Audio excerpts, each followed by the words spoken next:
Transients in Arcadia.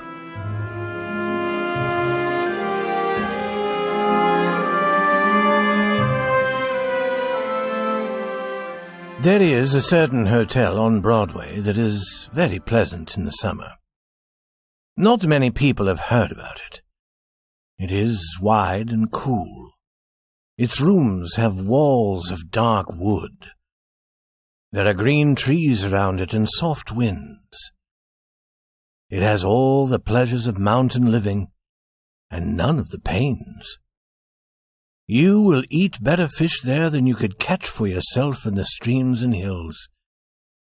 You will have better meat than a hunter brings home from the forest. A few have discovered this cool spot in the hot summit of New York. You will see these few guests eating dinner in the hotel restaurant. They are happy to be there, and happy to know that they are very few. They feel especially wise because they have found this delightful place. More waiters than necessary are always near. They bring what is wanted before anyone asks for it. The pleasing distant noise of Broadway sounds like running water in a forest. At every strange footstep, the guests turn quickly and look. They are afraid that the restless pleasure-seekers will find their hotel and destroy its pleasant quiet. And so these few live during the hot season. They enjoy the delights of mountain and seashore. All is brought to them in their Broadway hotel. This summer, a lady came to the hotel giving this name: Madame Eloise d'Arcey Beaumont. The name was like a name in the story of a great romance. And Madame Beaumont was the kind of lady the Hotel Lotus loved. She was beautiful, and her manner was very fine. Everyone wished to serve her. The other guests believed that, as a guest, she was perfection. This perfect guest did not often leave the hotel. In this, she was like the other guests of the Hotel Lotus. To enjoy that hotel, one needed to forget the city. New York might have been miles away. At night, sometimes one might go out, but during the hot day one remained in the cool shade of the Lotus. Madame was alone in the Hotel Lotus. She was alone as a queen is alone because of her high position.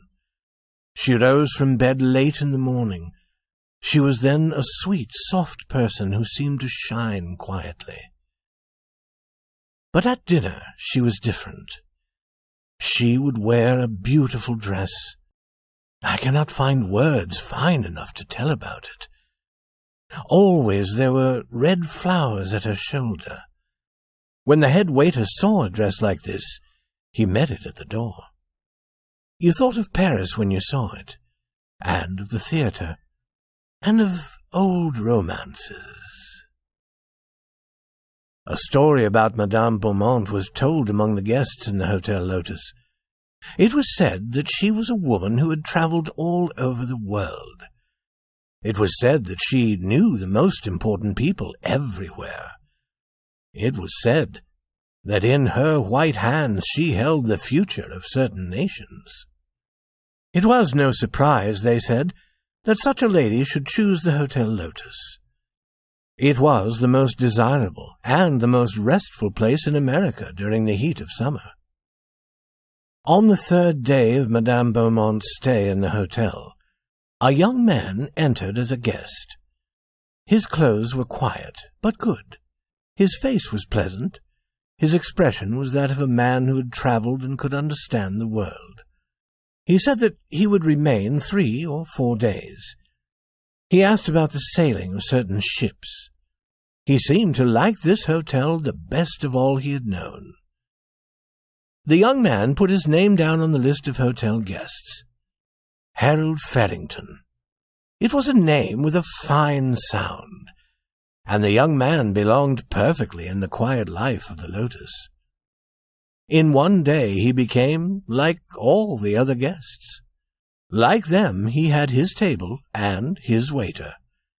He also had the same fear that the wrong people might suddenly discover this hotel and destroy its peace. After dinner on the next day, Madame Beaumont dropped something as she passed Harold Farrington's table. He picked it up and, following her, returned it. He spoke only a few quiet words as he did this, and she was pleased by his good manners. She knew that he was a gentleman. Guests of the Lotus seemed to understand each other very easily. Perhaps it was the result of having discovered this Broadway hotel. Guests felt sure that only especially fine people would enjoy the cool delights of the Lotus. Now, very quickly, a sudden friendship grew between Farrington and Madame Beaumont. They stood and talked for a few moments. "I have seen too much of the usual summer hotels," said Madame Beaumont, with a small but sweet smile. "Why go to the mountains or the seashore? We cannot escape noise and dust there. The people who make noise and dust follow us there." "Even on the ocean," said Farrington sadly. "Those same people are all around us. What shall we do when they discover the Lotus?" "I hope they don't discover the Lotus this week," said Madame. "I only know one other place I like as well. It is the beautiful home of a prince in the mountains in Europe."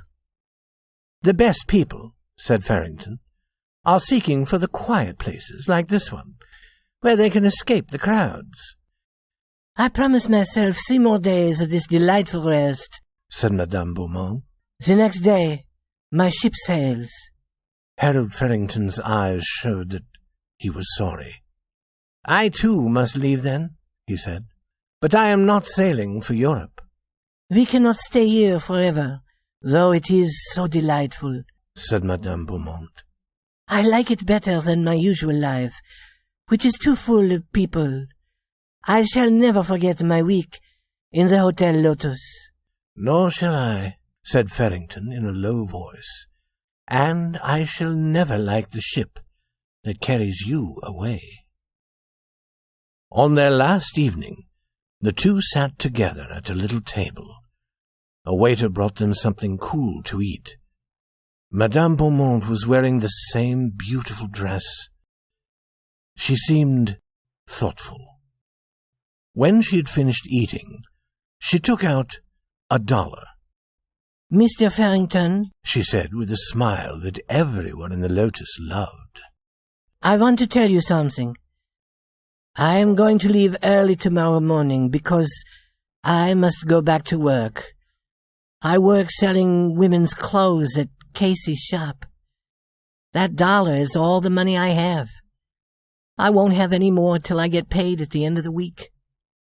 You're a real gentleman, and you've been good to me. I wanted to tell you before I went. For a year I've been planning to come here. Each week I put aside a little of my pay so I would have enough money. I wanted to live 1 week like a rich lady. I wanted to get up in the morning when I wished. I wanted to be served by waiters. I wanted to have the best of everything. Now I've done it, and I've been happier than I ever was before. And now I'm going back to work. I wanted to tell you about it, Mr. Farrington, because I thought you liked me, and I liked you. This week I've told you many things that weren't true. I told you things I've read about. They never happened to me. I've been living in a story. It wasn't real. I wanted you to think I was a great lady. This dress I'm wearing, it's the only pretty dress I own. I haven't paid for it yet. I'm paying for it a little at a time. The price was $75. It was made for me at O'Dowd and Levinsky's shop. I paid $10 first, and now I have to pay $1 a week until it's all paid. And that's all I have to say, Mr. Farrington, except that my name is Mamie Siviter, and not Madame Beaumont. Thank you for listening to me. This dollar is the dollar I'm going to pay for my dress tomorrow. And now, I'll go up to my room. As Harold Farrington listened, his face had not changed. When she had finished, he took out a small book and began to write in it. Then he pulled out the small page with his writing on it and gave it to her, and he took the dollar from her hand. "I go to work, too, tomorrow morning," he said, "and I decided to begin now. That paper says you've paid your dollar for this week. I've been working for O'Dowd and Levinsky for 3 years. Strange, isn't it? We both had the same idea. I always wanted to stay at a good hotel.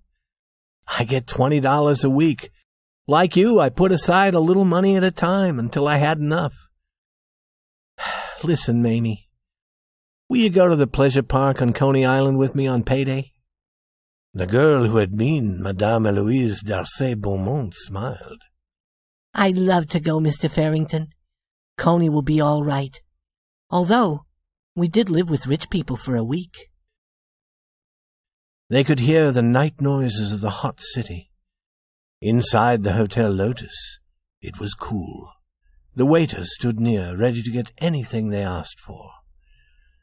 Madame Beaumont started up to her room for the last time.